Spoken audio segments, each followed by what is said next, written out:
చరిత మహాకనక దుర్గా విజయ కనక దుర్గా పరాశక్తి లలిత శివానంద చరిత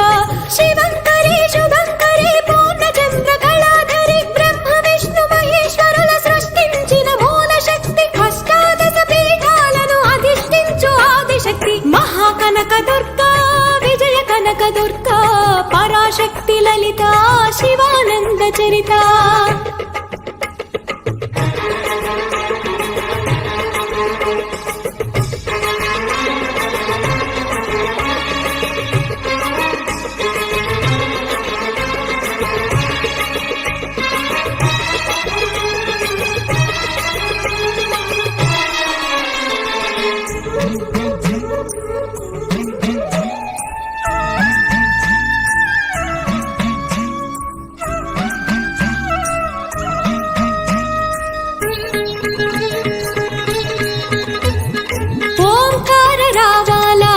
కృష్ణా తీరంలో ఇంద్రకీలగిరి పైన వెలసెను కృతయుగములోన